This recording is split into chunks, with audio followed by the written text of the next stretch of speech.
हैं, आप कह रहे हैं ये जंग आपकी है। मैं एक बार गुलरेज जी के पास जा रही हूँ, रिपब्लिकन पार्टी के सदस्य हैं, यूएस सेनेट में रिपब्लिकन कैंडिडेट भी हैं 2026 के टेक्सास से।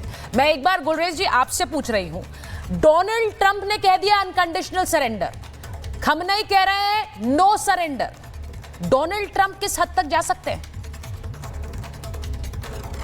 पहले तो थैंक यू वेरी मच मुझे अपने शो के लिए इनवाइट करने के लिए।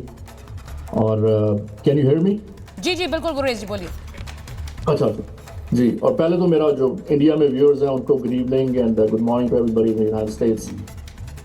मेरे जो को पैनलिस्ट हैं उनको भी मेरा नमस्कार, और स्पेशली एम्बेसडर वोरा को मेरा नमस्कार, क्योंकि उनके साथ मैं पहले भी पैनल पे आ चुका हूँ रिपब्लिक भारत के। तो देखें, प्रेसिडेंट ट्रंप ने डेडलाइन दी थी और वो उन्होंने अबाइड नहीं की, आप जैसा कि आपको मालूम है, ईरान में। और किस हद तक की जहाँ की बात है, जब ये देखें कि जो इजराइल में पैनलिस्ट बैठे हैं वो बिल्कुल सही कह रहे हैं कि अमेरिका जैसे इंडिया का एक स्ट्रेटेजिक एलाय है, इजराइल का भी स्ट्रेटेजिक एलाय है। और जो रीसेंट स्टेटमेंट आई है हमारे डिफेंस सेक्रेटरी पीट हेग्सेथ की, कि जो वॉरशिप्स इस टाइम पे वहाँ पे अमेरिका के तैनात हैं जी। अब ये देखें कि मिडिल ईस्ट में 40,000 अमेरिकन ट्रूप्स डिप्लॉयड हैं। तो उनकी सेफ्टी के लिए कि उनको कोई पोटेंशियल जो इमिनेंट वहाँ पे थ्रेट होगा उसको एज एन ऑब्जर्वर देख रहा है अमेरिका, तो इसलिए उन्होंने वहाँ पे भेजे हैं। तो अभी हम वॉच कर रहे हैं, और एट द सेम टाइम जो प्रेसिडेंट ट्रंप का जो इसमें इनिशिएटिव है, you know, we support him. नहीं, आप बिल्कुल सही कह रहे हैं। डोनाल्ड ट्रंप, मैंने आपसे पूछा था क्या कर सकते हैं, क्योंकि इंपॉर्टेंट ये है, पूरी दुनिया अभी देख रही है उन्हें, और वो जिस तरह के फैसले ले रहे हैं, कई बार ऐसे फैसले भी उसमें शामिल हैं जिन पे बहुत लोग सरप्राइज रहते हैं, हैरान हो जाते हैं। वो वापस आ गए G7 छोड़कर, और उसके बाद अब उन्होंने ये कह दिया है कि अनकंडीशनल सरेंडर करे ईरान। मैं इस पर जरा बात को आगे बढ़ाऊंगी, लेकिन इस वक्त जो तस्वीर हमारे पास है, मैं जरा बताना चाहती हूँ कि ईरान के आसमान में कैसे सुरक्षित नहीं है ईरान में खमनेई भी और उनके परमाणु भी। उनके जो बंकर बस्टर बॉम्ब्स हैं वो क्या अमेरिका गिरा सकता है इजराइल पर? जरा ग्राफिक चलाइए चेतन, क्योंकि मैं चाहती हूं कि मैं उसके बारे में जरा बताऊं लोगों को कि ये इस वक्त जो अमेरिका के आसमान, अमेरिका ने जो अपने बंकर बस्टर बम्स को उतारने की बात कही है। एयर कॉमोडोर को भी लीजिए स्क्रीन पर। एयर कॉमोडोर बहल, जो अभी तस्वीर हमारे पास आ रही है उसके मुताबिक अमेरिका क्या बंकर बस्टर बॉम्ब्स का इस्तेमाल कर सकता है? मैं उन बंकर बस्टर बॉम्ब्स के बारे में जरा अपने दर्शकों को थोड़ा बताना चाहती हूं कि कैसे ये वो बॉम्ब्स हैं जिन्हें आसमान से गिराकर और नीचे जमीन के अंदर तक ध्वस्त करने की क्षमता है, और अमेरिका ही ऐसा कर सकता है। वो अपने जिस तरह के उसने बॉम्बर्स को ईरान के आसमान में उतार दिया है, उसके बाद कुछ इसी तरह से जो तस्वीर आप देख रहे हैं, इन बॉम्बर्स के जरिए, इन बंकर बस्टर बॉम्ब्स के जरिए जमीन के अंदर तक हमला कर सकता है। और इसका सीधा मतलब ये है कि अगर जमीन के अंदर बंकर में खमनेई छपे हैं, अगर जमीन के अंदर हम जानते हैं परमाणु उनकी जो वो बॉम्ब्स बनाने की तैयारी कर रहे हैं वो भी जमीन के बहुत अंदर है, उन दोनों को ही नष्ट किया जा सकता है। एयर कॉमोडोर बिल्कुल सही कह रहे हैं सुचारिता जी, जय हिंद। मैं ये कहना चाहूंगा, ये 13,600 kg का बॉम्ब है, यानी कि इसके लिए कोई भी फाइटर एयरक्राफ्ट में उतना पेलोड नहीं है जिसको कैरी कर सकता है। Su-57 पास में आता है इसके, लेकिन वो खैर उनका रशिया का जहाज है।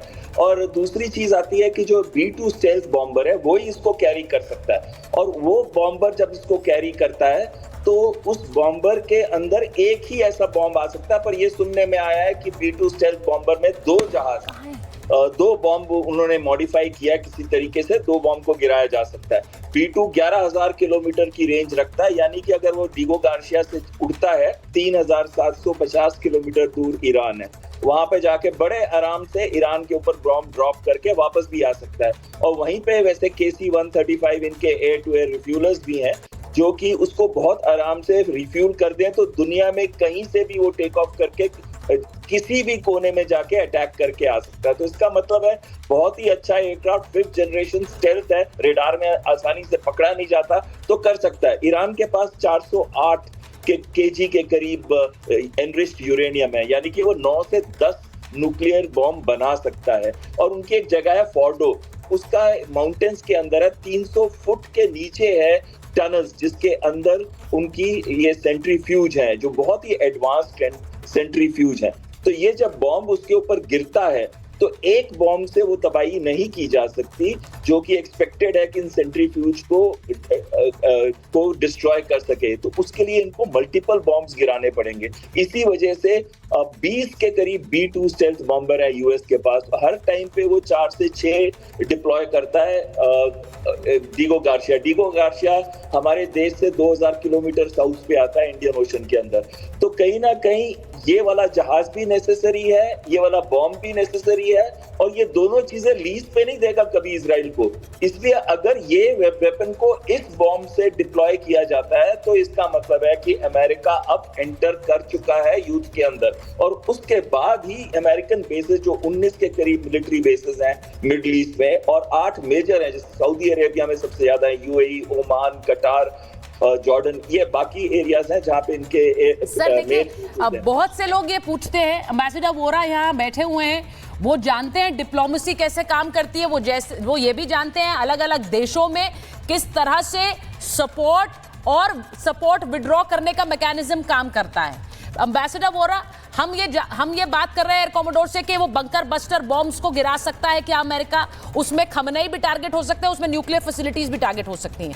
लेकिन मैं आपसे ये पूछूंगी, अमेरिका को बहुत ज्यादा क्रिटिसिज्म इस बात का झेलना पड़ा है अभी तक कई बार कि दूसरों की जंग को अमेरिका ने अपना बना लिया, और बहुत सी जंग, अभी आप सुन रहे थे, बेनी बेंजामिन है, एक्स IDF सोल्जर है, वो कह रहे हैं जंग हमारी है, we are grateful to the American, लेकिन ये जंग हमारी है। आपको लगता है अमेरिका इस जंग में कूद गया है?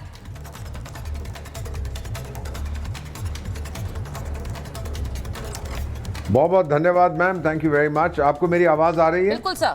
आप सुन पा रही हैं मुझे? Thank you very much. हमेशा की तरह बहुत बहुत धन्यवाद। और हमारे दो जो इजरायली मित्र हैं आपके शो पर, उन्हीं को एक ही चीज़ कहना चाहता हूँ, शालोम पिज़्ज़ाकॉन ले इज़राइल। आप लोगों के ऊपर जो आपातकालीन स्थिति आई है, जो वो ईरान कहता रहता है कि यहूदियों को जीने का अधिकार नहीं है, इजराइल को मैं दुनिया के नक्शे से मिटा दूंगा, नहीं, आपको लड़ना है, आपको मानव अधिकार के लिए लड़ना है, आपको अपने व्यक्तित्व के लिए लड़ना है। अब मैम, ये जो आपने सवाल पूछा है कि अमेरिका हर जगह जंग में क्यों कूद पड़ता है, कौन है उसके पीछे मैम? मिलिट्री इंडस्ट्रियल कॉम्प्लेक्स, ये आप भी जानती हैं, मैं भी जानता हूँ। कर्नल गद्दाफी साहब को आपने ख़त्म कर दिया, क्या हुआ? वहाँ पे तबाही मच गई, उसके बाद 2 पार्टीज बन गई, अमेरिका एक की तरफ आ गया, और जो रिकंस्ट्रक्शन हो रही है, जो तेल वहाँ का जो उसके भंडार पड़े अमेरिका के हाथ में आ गए। दूसरी चीज़, आपने इराक का जिक्र किया, सद्दाम हुसैन साहब चले गए, इराक में भी तबाही मची, उसके बाद अब वहाँ रिकंस्ट्रक्शन का काम चल रहा है, उनकी ऑयल फील्ड्स अमेरिका के पास आ गई हैं, पैसा वहाँ भी बनाया जा रहा है। It's a game of money basically. America की जो आलोचना है, डजंट केयर मैम, दुनिया का सबसे शक्तिशाली देश है, सबसे अमीर देश है। एक चीज़ होती है मोरालिटी, यानी आप नैतिक मामलों पर बात करें, और दूसरा होता है रियलिटी।